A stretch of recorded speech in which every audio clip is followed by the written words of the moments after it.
우리는 예수님을 믿어 새로운 피조물이 되었습니다. 그렇기에 예전의 상태로 살아서는 안 되는 사람들이겠지요. 내가 얼만큼 변화되었는지 한번 살펴보시고 이 시간 기도할 때에 예수님을 닮게 하여 주옵소서 기도하시며 오늘도 말씀 속에 큰 은혜를 달라고 다 같이 기도하시겠습니다. 거룩하신 아버지 하나님, 이 시간에 기도합니다. 하나님, 예수님을 믿어 구원받았으니 새로운 피조물이 되었고 변화받게 하여 주옵소서. 오늘도 말씀 속에 성령님 함께 하심으로 큰 은혜 도전되게 하옵소서. 감사하며 예수님의 이름으로 기도하옵나이다. 아멘. 오늘은 바른신학 바른생활 제53과 그리스도인의 기질과 성품에 대해서 배우도록 하겠습니다. 제가 LA에서 오래전에 살았을 때에 코리안타운에 큰 교회가 있었습니다. 한인교회죠. 유명하셨던 목사님이 은퇴할 때에 남긴 말이 기억이 납니다. 목회하면서 사람이 변화되지 않는 모습을 보았습니다. 성령님도 사람을 변화시키지 못하시는가 봅니다. 물론 그 목사님은 유머가 있으셨기 때문에 평생 목회를 마치고 은퇴하면서 그동안 교회의 목양이 얼마나 힘이 들었는가를 우회적으로 말씀하신 것으로 압니다. 그럼에도 불구하고 성령님이 사람 하나 변화시키지 못한다는 말에는 왠지 씁쓸한 마음이 든 것은 사실입니다. 사람은 변화될 수 있을까요? 아니면 변화될 수 없는 존재일까요? 예수님을 믿었는데도 사람은 변하지 않는 것입니까? 변할 수 있다면 왜 우리 주변에 변하지 않는 사람이 그렇게 많으며 왜 사람들이 쉽게 단정지어 말하기를 사람은 변하지 않아 라고 말하는 것일까요? 여러분은 예수님을 영접한 후에 지금까지 얼마나 변하셨습니까? 여러분의 성품은 하나님이 기뻐하시는 정도까지 변하셨나요? 병원에 입원하면 간호사들이 자주 질문합니다. 지금 어느 정도 아프냐고 말이죠. 그래서 0에서부터 10까지 알려주면서 아픈 상태를 숫자로 말해보라고 합니다.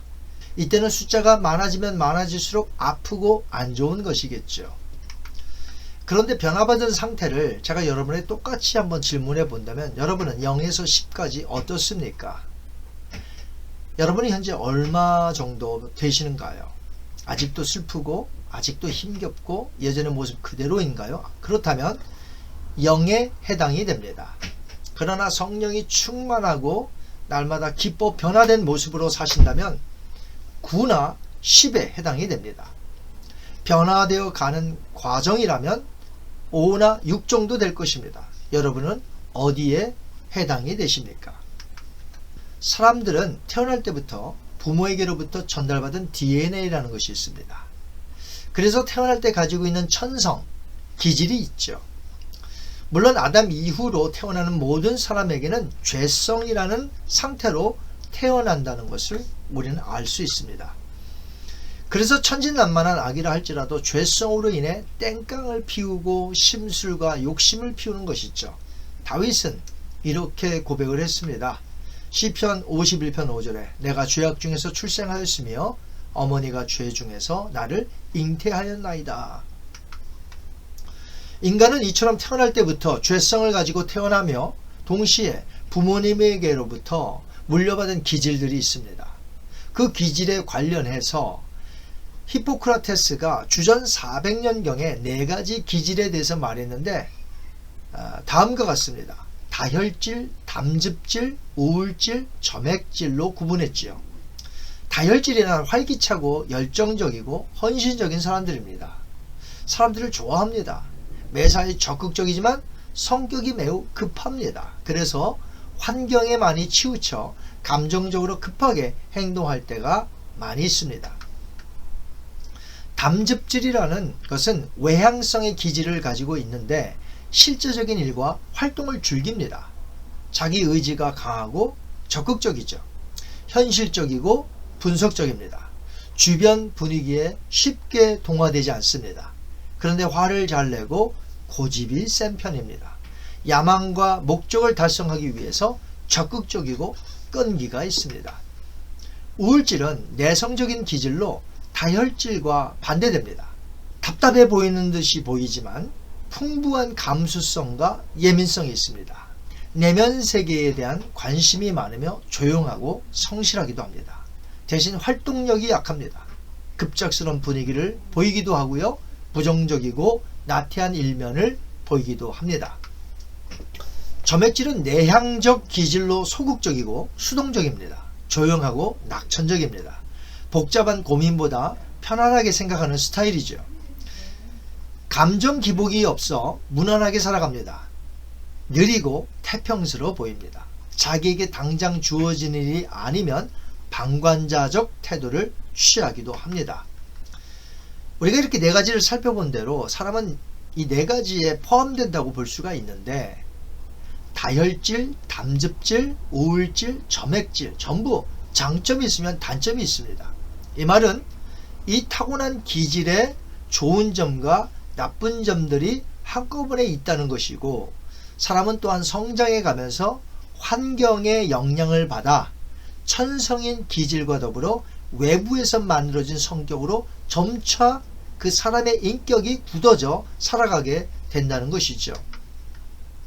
이러한 상황, 즉 태어나서부터 가지고 있는 죄성에다 부모님에게 받은 DNA 기질, 그리고 성장하면서 환경에 의해 만들어진 성격으로 살아갈 때에 그 사람이 바로 예수님을 구주로 믿게 되었다는 것이죠.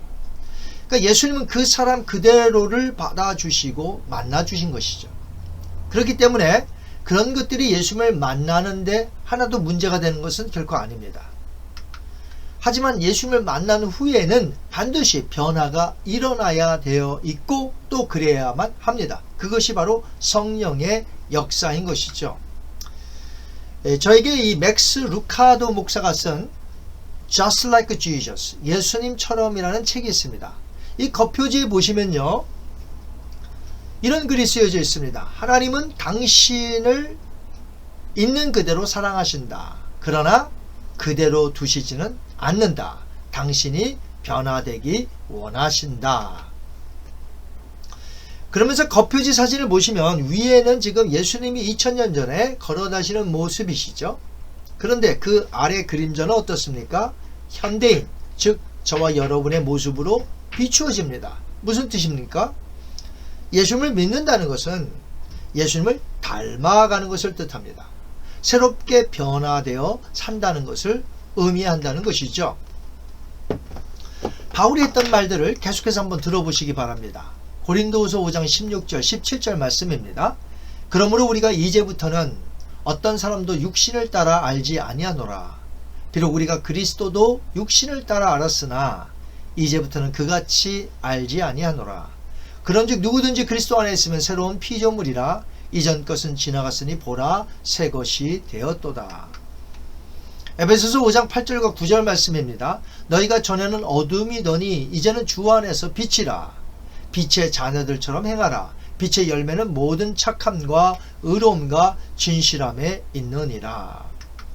빌립보서 2장 5절에서 8절은요, 우리에게 예수님의 마음을 품으라고 되어 있습니다. 너희 안에 이 마음을 품으라. 곧 그리스도 예수의 마음이니 그는 근본 하나님의 본체시나 하나님과 동등됨을 취할 것으로 여기지 아니하시고 오히려 자기를 비워 종의 형체를 가지사 사람들과 같이 되셨고 사람의 모양으로 나타나서 자기를 낮추시고.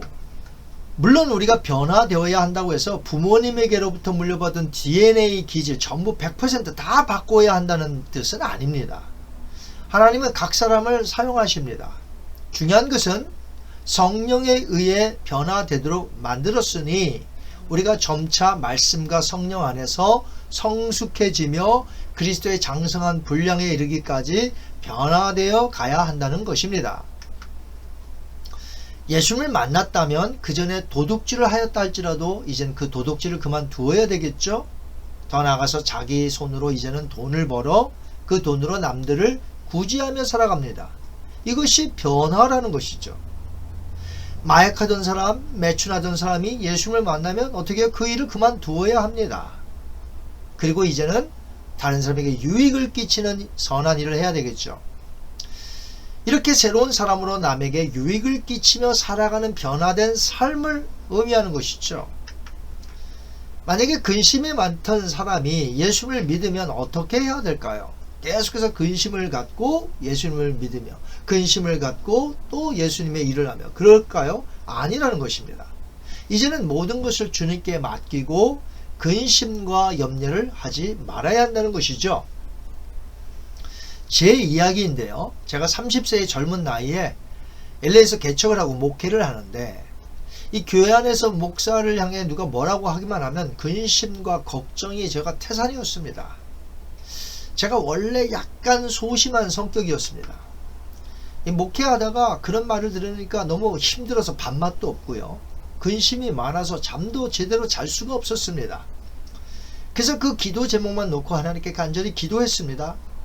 이렇게 목회하다가 제가 먼저 죽게 되었으니 하나님 모든 것을 주님께 맡기며 살게 하여 주옵소서. 걱정하지 않게 하여 주옵소서. 그런데 신기하게도 그날 이후로 지금까지 목회하면서 무슨 일 때문에 잠을 잘 못 자거나 수심이 가득하게 걱정하여 목회하지 않습니다. 그 뒤로 소심하게 행동하지 않는다는 것이죠. 물론 저에게 있는 기질의 성격은 어느 정도 남아있지만 하나님은 저에게 그런 염려와 근심, 목회하면서 그런 것들은 사라지고 기쁨으로 목회하도록 하셨다는 것이죠. 이것은 저의 간증입니다. 성경에 나타난 인물들도 전부 기질들이 있었습니다. 베드로는 베드로대로, 또 안드레는 안드레, 그리고 빌립, 나다넬 다 기질이 다릅니다. 하나님은 그들의 기질대로 쓰셨고 제자를 삼으셨습니다. 그렇다고 그들이 변하지 않았느냐 하면 그렇지 않습니다. 그들은 나중에 변화되었습니다. 베드로도 전과 후를 한번 보십시오. 베드로 전서와 베드로 후서를 쓸 때 베드로는 나이가 많은 노사도였죠. 굉장히 많이 변해 있었습니다. 물론 변화되어 가는 데는 시간이 좀 필요합니다. 과정도 필요합니다. 하지만 분명한 것은 가치관이 변했고 삶이 변하여 성숙해지는 과정이기 때문에 사람은 변하지 않는다고 말해서는 안 될 것입니다. 찰스 스펄전 목사님이 했던 말이 기억납니다. 노아 방주 앞으로 온 짐승 중에는 맨 마지막에 온 달팽이도 있었다는 것이죠. 다른 짐승에 비해 달팽이가 얼마나 오래 걸렸을까요? 하지만 끈기를 가지고 끝내 방주 앞으로 달팽이가 왔습니다. 우리들도 눈에 띄게 변화되지 않는 모습에 서로 실망할 수 있지만 조금씩 변화되어 가는 모습에서 기다려주고 기도해 주어야 하겠습니다. 무엇보다도 우리는 훗날 예수님이 다시 오시면 영광스러운 부활체가 되어서 완전히 새로운 사람으로 저 영원한 천국에서 살게 될 것입니다. 성령에 의하여 완전히 변화되는 것이죠. 그러므로 변화되지 않는 것이 아니기 때문에 우리가 좀 기다려주고 우리 각자는 성령 안에서 자라나고 성숙해 가야 할 것입니다. 이 시간 한번 기도합니다. 거룩하신 아버지 하나님, 오늘은 크리스찬의 기질과 성품에 대해서 배웠습니다. 우린 죄성으로 태어났기 때문에 또 죄성이 있고 부모님에게로부터 받은 DNA가 있어서 각자가 다르며 또 우리는 환경적으로 어떻게 험하게 살았느냐 어떻게 살았느냐에 따라 우리의 사람이 성격이 만들어지곤 합니다. 그러나 주님, 그리스도 안에서 예수님을 믿는 자들은 새로운 피조물이 되었고 그 날에 영광스러운 부활체가 될 것이기 때문에 완전히 새로워진 사람, 그 과정 속에 지금 우리가 변화되어 가고 있으니 성령의 열매를 따라 그리스도를 닮는 그러한 성숙한 자들이 되어질 수 있도록 인도하여 주옵소서. 감사하며 예수님의 이름으로 기도하옵나이다. 아멘. 다음 시간에는 그리스도인과 거짓말에 대해서 배우도록 하겠습니다. 한 주간도 승리하시는 여러분 되시기 바랍니다.